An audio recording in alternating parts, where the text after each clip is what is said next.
Hello বন্ধুরা, আপনারা সবাই কেমন আছেন? আমি কিন্তু ভালো আছি। তো আজকে চলে এসেছি গোয়ালন্দ ঘাটের দৌলতদিয়া পল্লীতে।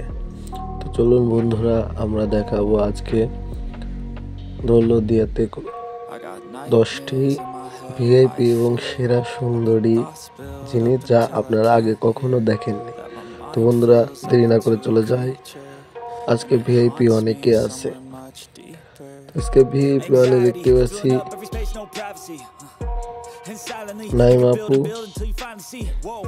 নাইমাপুর বয়সটা হলো 24 বছর বয়স।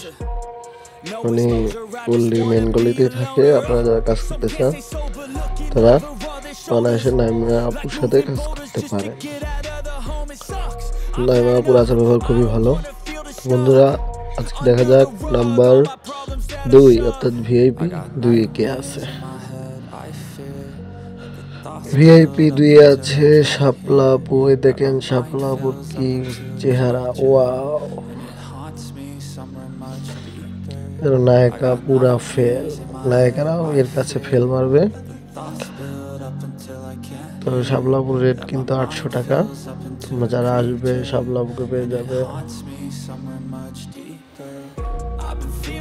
তো চলুন বন্ধুরা, দেখা যাক ভিআইপি 3 তে কে আছে। ভিআইপি 3 তে যে আছে সে আমার অনেক সিনিয়র আপু। তার নাম আমি জানি না। তারা আসছে, তার সাথে খুব ভালো কাজ করতে, কিন্তু এর একটু দিয়ে মারতেছি। চলুন বন্ধুরা, ভিআইপি 4 এ কে আছে? ভিআইপি 4 এ আছে আমাদের সেই মিষ্টি দীপ্তি আপু। দীপ্তি আপু কিন্তু খুবই ভালো। এর আগের ভিডিওতে আমি বলেছি দীপ্তি আপু কিন্তু খুব সুন্দরভাবে কাজ করে। এবং তোমরা যারা দীপ্তি আপুর কাছে যেতে চাও তারা মেন গলিতে আসলেই দীপ্তি আপুকে পেয়ে যাবে। আসলে তোমরা অনেকে নাম্বার, কিন্তু আসলে এরা নাম্বার দেয় না। এই আপুগুলোরা এরা নাম্বার দেয় না, নাম্বার দেয় বাড়িওয়ালা। এখন এরা যে বাড়িতে থাকে বা যে লোকের আন্ডারে থাকে তারাই নাম্বার দেয়। এখন তাদের নাম্বারটা যদি তোমরা চাও তাহলে আমাকে কমেন্টে জানাও, আমি বলে দেবো। এবং তাদের নাম্বারটা দিলে যদি কোনো কিছু হয় সেটা দায়ভার কিন্তু আমি নেব। অতএব তোমরা পল্লীতে যাবে যে মেয়েদের দেখে মাস্তি, ভেজাল শেষ। তো ভিআইপি 5 এ কে আছে? চলুন বন্ধুরা দেখা যাক। ভিআইপি 5 এ আছে সেই ভাইরাল আপু, যার রেট মাত্র 700 টাকা। তো বন্ধুরা, আপনারা কন্টিনিউ দেখতে থাকেন। আর আমি খুব তাড়াতাড়ি একটা লাইভ করব। লাইভে আপনাদের যে ধরনের বাড়িওয়ালার নাম্বার সহ যে যে ধরনের বাকি কিভাবে যাবেন, কোথা থেকে কিভাবে যাবেন, এসব আমি অবশ্যই আপনাদেরকে সেই লাইভ ভিডিওতে জানাবো। আপনারা নিচে কমেন্ট করবেন, আমি সেই কমেন্টের অ্যান্সার দেব। তো খুব তাড়াতাড়ি আমরা লাইভ আসবো।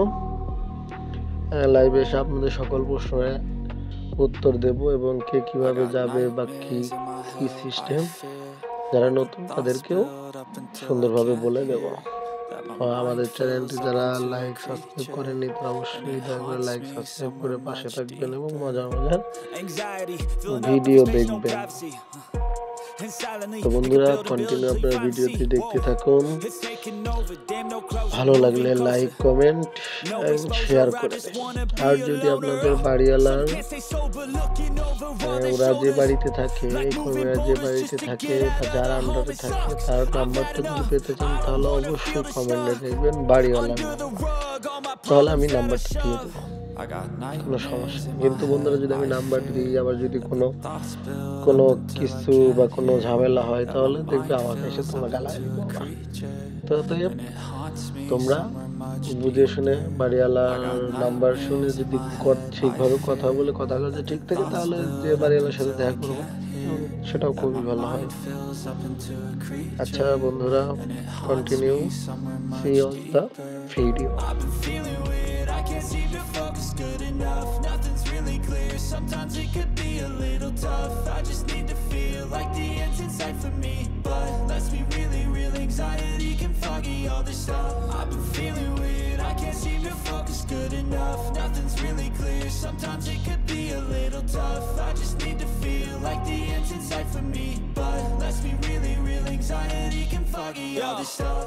It sucks when you finally feel like giving up. Oh God, no luck. Everything feels like you're sticky stuck. I'm lost, handcuffed to the bed where I sleep. Don't give a fuck, can't stop. Unplug, feeling overwhelmed. I think I've had enough. Gotta find a way to get some energy. Gotta find someone who's a good friend of me. I need purpose to make it all worth it. I'm still searching and I'm still learning. I want a life that's filled with memories, not a life with regret in front of me. I need focus to keep me from hopeless psychosis if I keep moping.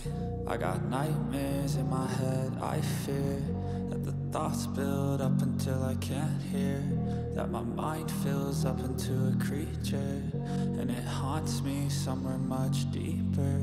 I got nightmares in my head, I fear that the thoughts build up until I can't hear, that my mind fills up into a creature, and it haunts me somewhere much deeper. I've been feeling weird, I can't seem to focus good enough.